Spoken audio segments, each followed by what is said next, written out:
You're making a huge mistake, Zane. Marcus's voice was laced with disdain as he stared me down across his polished desk. I squared my shoulders, refusing to be intimidated. The mistake was yours, Marcus, approving that invasive data tracking software without user consent. It's a blatant violation of privacy and ethics. He scoffed, swiveling in his leather chair.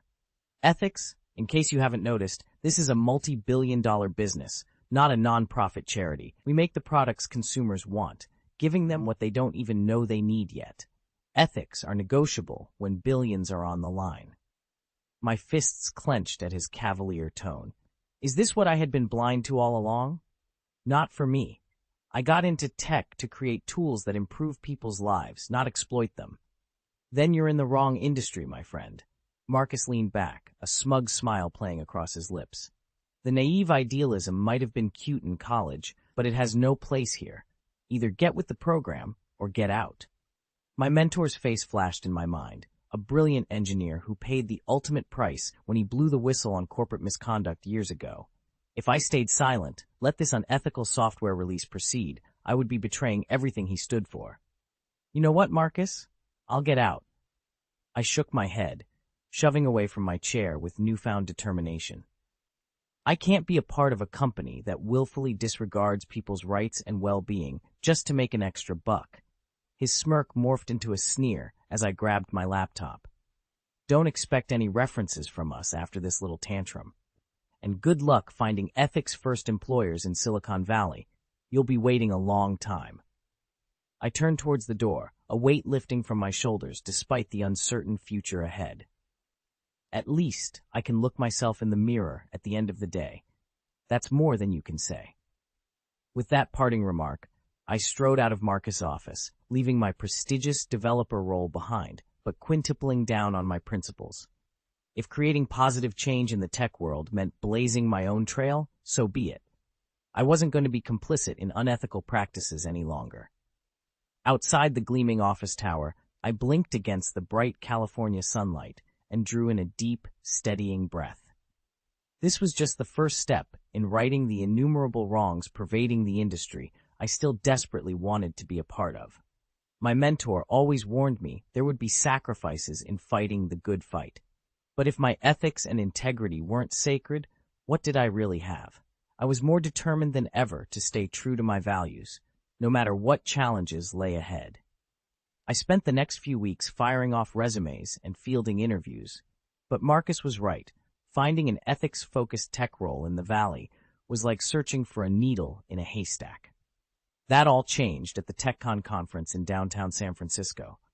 I was grabbing a convention center coffee when I noticed a familiar face at a nearby table. Avery Weston, an award-winning journalist known for her hard-hitting investigative pieces. Miss Weston? I ventured, approaching her table. I'm Zane Fuller, formerly from GenCorp Tech. Your reporting on corporate exploitation of consumer data, it actually inspired my decision to leave. She looked up, eyes narrowing slightly. So you're one of the disillusioned tech idealists, gutsy enough to take a stand? I gave a wry laugh. You could say that.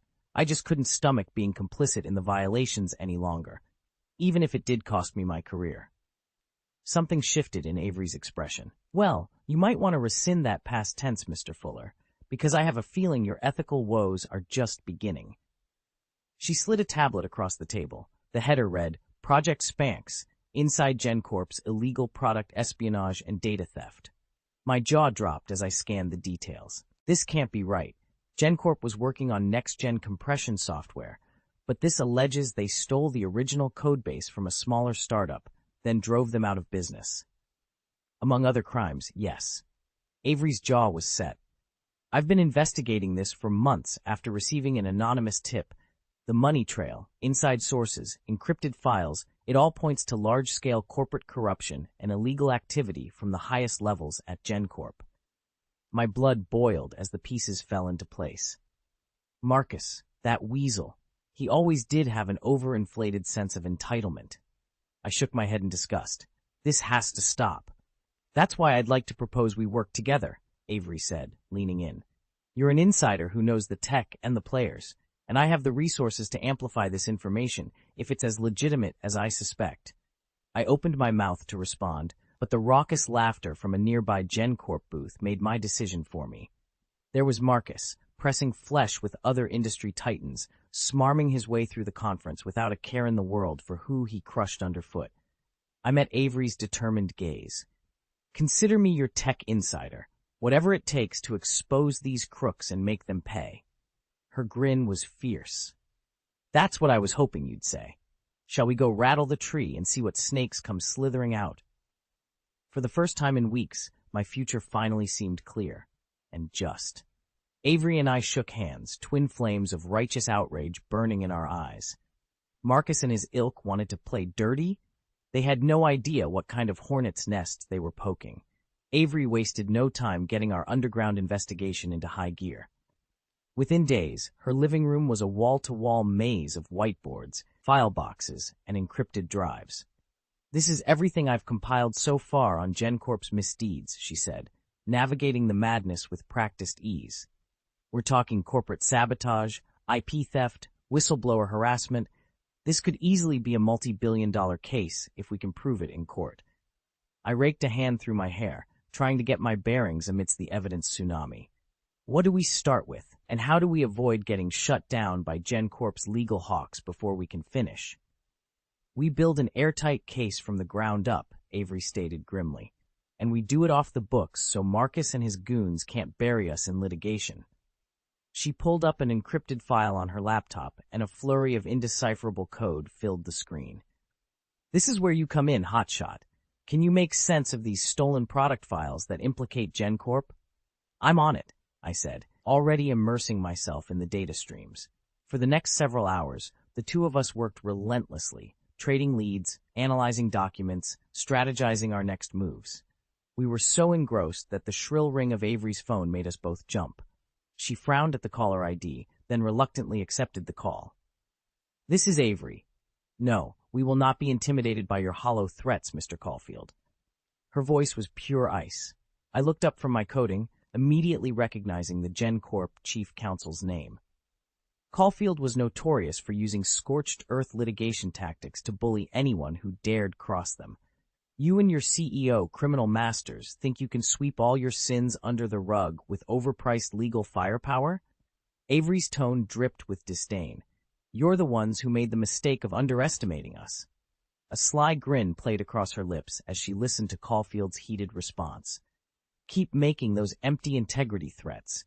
It'll just make the evidence we're releasing all the more damning when we bury you in discovery motions and FBI raid warrants. With a dismissive eye roll, Avery abruptly hung up and tossed her phone aside. Well, I think that got their attention. Are you insane? I couldn't contain my shock. Do you really want to go picking a fight like that with GenCorp's army of lawyers? One false step and they'll crush us into oblivion. Avery fixed me with an intense look that made me shrink back. Zane, these people are remorseless vipers who think they can violate every ethical boundary without consequence. We can't take them down by playing nice. They'll just bully and litigate until we're silenced for good. She stood, resolve etched across her features. No, it's time to go nuclear on these abusers of power, to fight fire with fire, and make them a living example of what happens when you prize profit over moral fiber. The gloves are off from here on out. Are you with me? I regarded Avery for a long moment, feeling the weight of the crusade we were undertaking. Finally, I gave a solemn nod. For real justice this time. I'm all in. Over the next few weeks, Avery and I became inseparable partners, scrambling through the digital trenches of our covert op against GenCorp. My coding skills helped decrypt a treasure trove of incriminating files, while her journalistic tenacity sniffed out key insider sources. This evidence trail is damning, Avery muttered one night. Annotations covering the sprawling webs of records and testimony linking Marcus to all manner of corporate crimes. Everything from IP theft to offshoring bribes to, wait, what's this? I leaned over as she pulled up a new set of files, communications between Marcus and some shadowy third parties I didn't recognize. As I read them, my blood turned to ice water. Riley, no, it can't be. Tell me they didn't. The words stuck in my throat as horrifying realization flooded over me. According to these records, my former mentor Riley Jones, the idealistic whistleblower I had idolized, wasn't just imprisoned on trumped-up charges after calling out GenCorp's shadiness years ago. No, these communications proved he had been directly framed and set up by Marcus as petty retaliation. That evil son of a... I slammed my fist on the table, rage and sorrow warring within me. Avery put a calming hand on my arm. I know. What they did to your friend was unforgivable. But now we have the proof to finally exonerate him, Zane. She was right. Amidst the molten fury at this injustice, that truth remained a rallying point. Marcus and his corporate goons didn't just deserve to be exposed. They needed to be made to answer for taking away Riley's life and freedom so vindictively. My determination was rekindled with an almost fevered intensity. For the next several days, Avery and I operated like hardened field operatives, chasing new leads, cultivating additional inside sources, adding even more damaging revelations to our ever-expanding GenCorp rap sheet. We almost didn't notice the deepening connection forming between us amidst the chaos. The way our contrasting strengths complemented each other in perfect sync, the shared laughs and knowing glances that reminded us why we fought so hard. The hints of deeper feelings blossoming despite our desperate circumstances. Perhaps it was the adrenaline high of our crusade bringing us together. Or perhaps it was simply the undeniable reality that we were the only two ethical warriors crazy enough to sacrifice everything for justice against a seemingly unstoppable corporate evil empire. Whatever it was, I knew I couldn't go back once the dust settled. Not without this remarkable woman by my side, fighting for more than just taking down one nefarious company, fighting for something bigger than us both. Of course, we still had to survive GenCorp's inevitable retaliation when we finally emerged from the shadows to deliver our ultimate strike. But after uncovering the truth about Riley, fears of the consequences were eclipsed by flames of moral certitude. Marcus and his cronies were going to wish they had never crossed our paths, or dared to make an enemy out of Avery Weston and Zane Fuller. With our investigation making rapid progress, Avery and I both knew we needed to start putting the pieces in place for our big finale against GenCorp. But first, we needed backup. Just the two of us versus Marcus's army of lawyers and corporate goons? Avery shook her head. Not a fight I'd take on blind faith alone. She already had some potential allies in mind. A few former colleagues who had left GenCorp on less than amicable terms, burnt out by the company's greed and lack of ethics. They jumped at the chance to help take down their former overlords. Still, we needed more firepower. That's when I thought of an old crew I ran with back in my self-proclaimed cyber vigilante college days, an experienced hacker collective with a knack for exposing corruption. You sure involving these underground types is a good idea? Avery raised an eyebrow skeptically as I punched in the encrypted chat to reach out to them. How do we know they won't just try to sell our GenCorp evidence to the highest bidder? I shot her a reassuring look. These people have stronger principles than you'd think. They helped me out on a few other exposure ops before, always delivered with integrity. More importantly, they hate immoral tech fat cats like Marcus even more than we do. Sure enough, once I outlined the GenCorp situation, my old crew didn't hesitate to pledge their elite hacking skills and cyber muscle to our cause. In under a week, Avery's place had transformed into a veritable command center, a roving strike team of former employees, idealistic hackers, and one very determined journalist united in righteous outrage over Marcus's misdeeds. We spent our days strategizing, analyzing the mountain of evidence we'd compiled, and rehearsing every step of the meticulously crafted operation to dismantle GenCorp's empire of corporate villainy. Our nights were filled with clandestine recon missions to infiltrate their networks and shore up our defenses. At the center of it all was Avery, her passion and determination binding our ragtag crew together and driving us ever forward. Sure, she could be abrasive and brutally blunt at times, but I'd come to see that tough exterior as simply the product of years battling for truth against monolithic institutions desperate to suppress it. Just like the rest of us, she was sick of those in power abusing their privilege and operating without consequence. And she was more than ready to fight back with everything she had. No matter how many times Marcus's goons tried to spook us with threats or deterrence campaigns, Avery never flinched. Her icy glares and terse rebuttals made it abundantly clear that she wouldn't rest until those obsessed with profits at any moral cost were held accountable. The same fiery zeal shone in her eyes during our late nights alone, analyzing the most staggering pieces of evidence against GenCorp's criminal leadership. When our gazes met in those moments, something deep within me stirred, a profound sense that I was exactly where I needed to be in life, with the woman No, I couldn't afford to dwell on those emotions right now, not when we were so close to the endgame. Not until Marcus and his entire corrupt cabal paid the full price for their corporate depravities.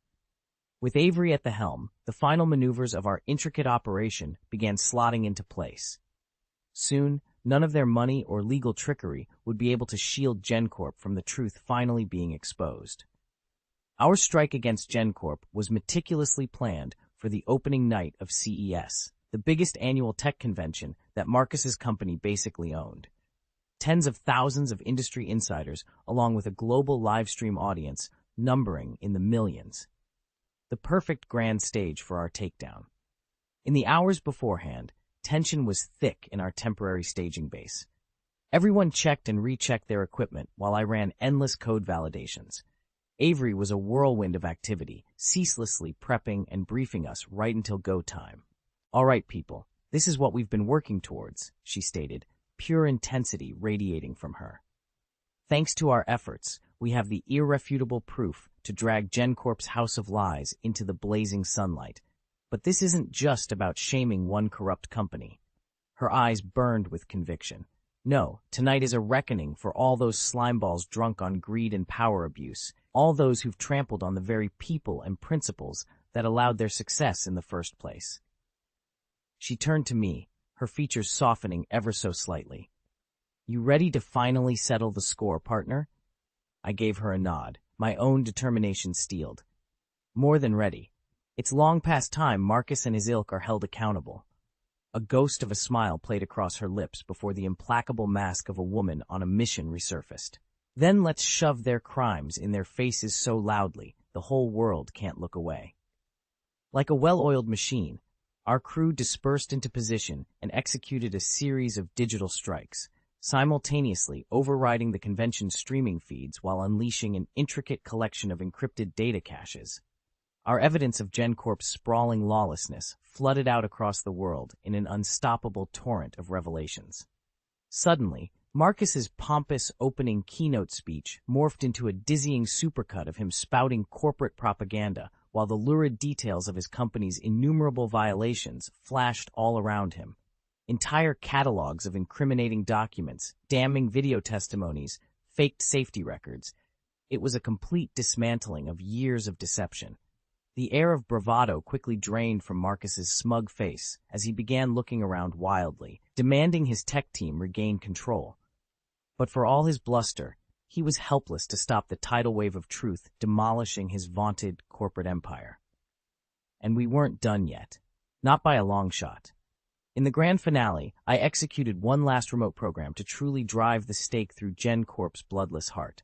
A live video feed from our base patched through to the Jumobtron screens behind the panicked Marcus.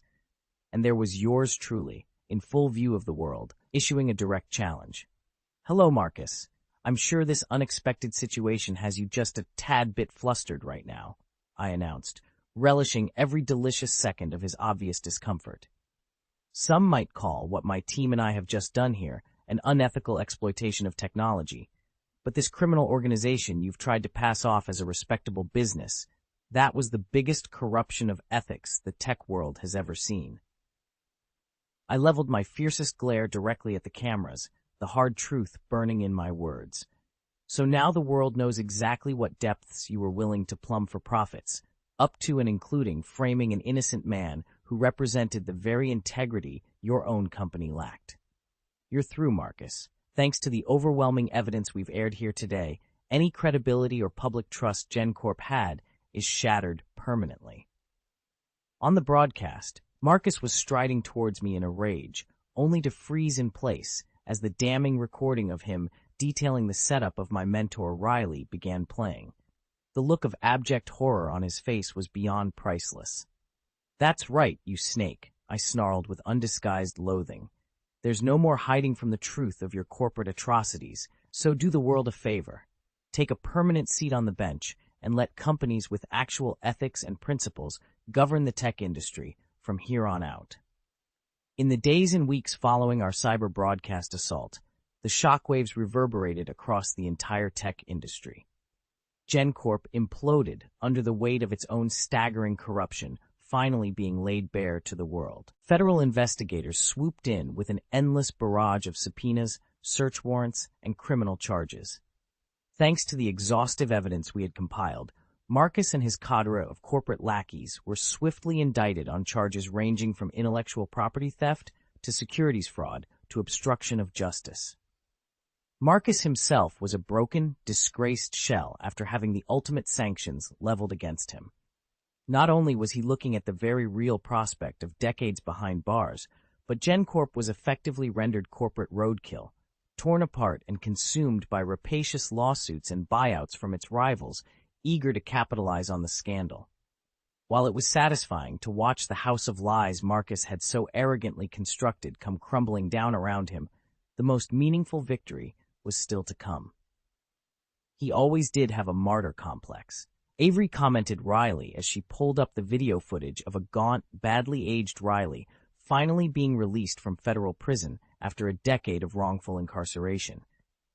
I could only nod silently, overcome by the torrent of emotions at seeing my mentor's vindication at long last. After all those years stolen from him by GenCorp's vicious machinations, the relief and cathartic joy was palpable, etched across Riley's face as he took his first free breaths. When he finally mustered enough composure, Riley made it a point to convey his immense gratitude to the two of us, spearheading the efforts to clear his name and dismantle the dark corporate forces intent on burying him. Even through the video, the depth of meaning behind his heartfelt thanks for our perseverance was unmistakable. Not long after, I was able to reconnect with Riley face-to-face over coffee at a little cafe near his new place. In many ways, my dear mentor seemed like his old, fiery self again, awash in that palpable sense of integrity and moral steadfastness that had so inspired me at the start of my own tech journey. But I could also detect glimmers of weariness and strain in his eyes, hard-fought battles left to be overcome internally after being so callously deprived of his best years in the prime of life, all because of one soulless corporation's refusal to face the ethical reckoning he tried to force upon them. As we clinked our mugs together in a toast to justice finally prevailing, I felt an immense sense of pride and purpose swell within me. All the sacrifices, all the risks that Avery and I had taken in our relentless pursuit of the truth, they had all been worth it 1,000,000 times over for moments like these. Just as I opened my mouth to convey the sentiment to Riley, my phone began ringing shrilly. A new number with a Princeton area code flashed across the screen, one that I instantly recognized as the federal prosecutor who had led the case against GenCorp. "You run point on this for a minute," Avery murmured, picking up on my slight shift of focus. "I'll get the next round and give you two some space." Nodding gratefully at her intuition, I answered the call and listened intently to the prosecutor on the other end. With each passing second, a slow grin spread across my face. The last remaining pieces of the entire sordid affair were finally falling into place. For the first time in over a decade, real and lasting restitution for Riley's turmoil was finally at hand, and that made all the fight and tribulations worthwhile. The dust finally settled several months after our public takedown of GenCorp. Avery's bombshell reporting had sparked a massive shift in the industry, with consumers and stakeholders alike demanding greater ethics and transparency from tech companies. Marcus himself got shipped off to a federal prison camp for a lengthy sentence, his privileged pedigree no shield against the overwhelming evidence of his company's crimes. Good riddance to that soulless leech. Meanwhile, Avery and I were being hailed as heroes for our roles as whistleblowers and champions of corporate accountability. While a little uncomfortable with the public spotlight, we tried to use the platform to keep pushing for more ethical, consumer-first practices across the board. The biggest highlight, though, was finally being able to celebrate Riley's full exoneration and multi-million-dollar settlement from GenCorp's remaining assets. It was the absolute least that reptilian company could do to try righting the decade of injustice he suffered at their hands. While no amount of back pay or public vindication could make up for the stolen years, at least now Riley could move forward and get his well-deserved second wind at life. And from my conversations with him, that included passing the ideological baton to a new generation of conscientious technologists. "You've more than proven yourself a true soldier of integrity, Zane," Riley said, gripping my shoulder firmly. "I couldn't be prouder to call you my protege, my partner in the fight to keep this industry's moral compass pointing true." I smiled, acknowledging the profound mantle he was bestowing. I had a great mentor who showed me the path, even when the odds seemed insurmountable. He returned the grin, eyes twinkling. "Well, this dinosaur has had his day in the spotlight. It's time for young Turks like yourself and Avery to lead the charge, to build the technologies and companies that value ethics over greed and actually enrich humanity." Speaking of, I glanced over to where Avery was chatting with potential investors about our bold new vision for a secure software firm, a company dedicating to developing tools that empowered people through transparency and personal data rights from the ground up. "Your partner's got the right idea. No more pulling punches with these corpocrats," Riley noted approvingly. "Maybe I'm just an old civil libertarian at heart, but someone has to keep those powers in check." "Don't worry, that's precisely why we're founding this outfit," I assured him. "To give the tech sector a firm moral compass they can't just ignore or bypass at their convenience. One with a little bit of that zeal and defiance you embodied so perfectly." He threw his head back with a hearty laugh. "Now you're speaking my language, son. Just don't be afraid to keep pushing the boundaries and ruffling those fat cat feathers. That's the only way we'll stay on the path of true ethical progress in this industry." Laughing along with him, I felt a profound sense of reassurance and purpose wash over me. For so long, I'd watched tech's incredible capabilities subverted and twisted by those only concerned with profits and power. But now, our team was well-positioned to be a new force for consumer advocacy and human-centric innovation. A return to the true ideals that first drew so many brilliant minds to this sector, using our skills to better people's lives in meaningful ways beyond just making money. It was the legacy Riley had fought for his entire career, nearly costing him everything. And after our shared battle, I was determined to honor that sacrifice by ushering in a new era of morality over avarice in the tech world. No more deceit and greed running rampant, just intrepid changemakers like Avery and me pushing cutting-edge tools and services that didn't simply enrich a privileged few, but elevated society as a whole.